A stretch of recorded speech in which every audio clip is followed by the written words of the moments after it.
Chapter 4. Traylon stood at the bottom of the steps with his mouth hanging open. He knew it was open, but he was powerless to close it. He stumbled forward when Creon ran into his back.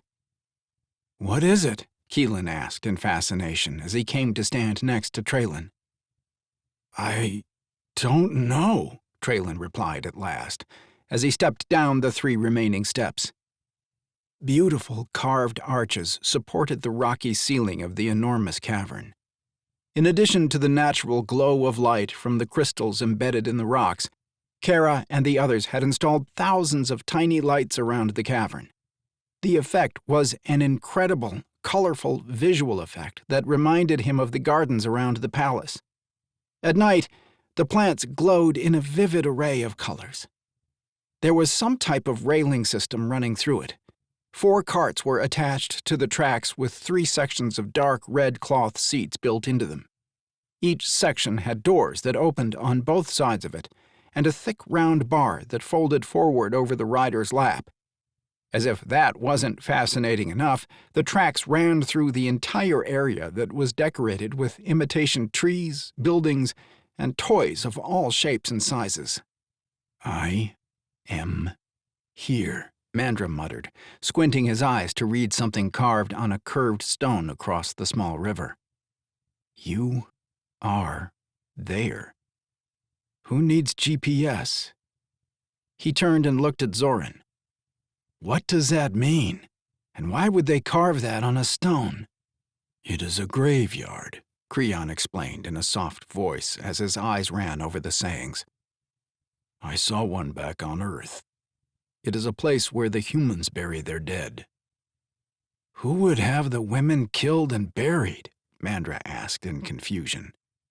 Traylon chuckled as he read another marker. "I like that one," he said, pointing to a headstone under one of the spindly trees. "Here lies Dulcie. He met a dragon who could not lose, so now he hangs out with the spooks." "I wonder what this does?" Zoran asked, as he walked over to the carts. He fingered the back of the seat and looked around for a way to make it go. "It looks like it runs all the way through the cavern, then circles back," Traylon muttered, as he came to stand next to Zoran.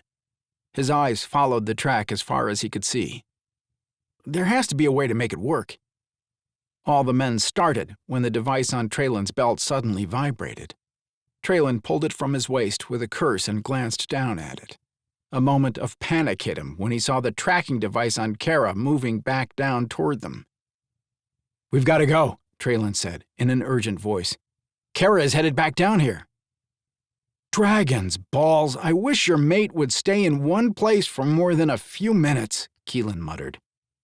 "But we haven't had a chance to explore," Mandra complained, looking around as he tried to take in everything. "Tonight, after the women and the younglings have fallen asleep, we'll come back and explore it more thoroughly," Zoran said in a determined voice. "Let's get out of here before she gets here," Traylon said as he turned on his heel and quickly climbed back up the stairs. "We'll meet back here at midnight." "That will be better anyway," Creon replied. "Haven and Vox will be here by then." A chuckle escaped Traylon as he briefly glanced back over his shoulder at the graveyard. His eyes flashed over the headstone closest to the river. Excitement and amusement washed through him as he read it. "Here lies Vox, who made it a fox. He thought he was clever until she pressed the lever, and he realized he'd been shot." "Tonight," he thought, as he and his brothers jogged lightly up the stairs. They quickly returned to their hiding places, just as Cara opened the door further down the corridor. He peeked through the narrow slit in the door of the cell as she paused once again to glance around with a frown. Her eyes focused for a moment on where he and Keelan were hiding. For a brief second, unease flashed through him that she could sense him close even as he tried to hide. A slight sigh of relief escaped him when she shrugged and continued through the opening to the lower cavern. "That was close," Keelan muttered in his ear. "I know," Traylon whispered back, as he slowly pushed open the door. "Let's get out of here before we get caught." "Arilla," Arosa called out as she floated back into the new cavern they were using as their home. Arilla, sister, where are you? Arosa grinned as her twin sister rose up out of the river of flowing gold. She must have been comforting the new symbiots that were still too immature to be given a form yet. Arilla softly whispered that she would return soon as she floated up onto the bank. Others of their kind lounged around small pools, laughing and talking while they rejuvenated after their travels. "Where is Ikaterina?" Arosa asked, as Arilla settled down beside her. Arilla's shape solidified until she retained a form similar to the human females that she had taken a liking to. Her golden eyebrow rose as she saw the mischievous grin on Arosa's face. A light chuckle escaped her. "What have you been up to, sister?" Arilla asked, as she folded her arms over her chest. "Shush," Arosa whispered as she glanced around her. She nodded to a small group of rocks over on the far side of the cavern. "I don't want the others to hear." "You mean you don't want Ikaterina to hear?" Arilla commented, as she floated next to her sister. "She wasn't upset when we helped the human male when he was injured," she reminded Arosa as she settled onto a rock. "That is because she knew he was destined to be Morian's mate," Arosa retorted, with a dismissive wave of her hand. "This is different." "Is it naughty?" Arilla asked in excitement, leaning closer to her sister. "Like when we became the two-headed dragon and fought the brothers?" "Better," Arosa whispered as she glanced around again. "Much, much better." Arilla clapped her hands in excitement. "Ikaterina has gone on a journey. She will not be back for several weeks. What are we going to do?" "I have been watching the human women, especially the little one called Cara," Arosa grinned.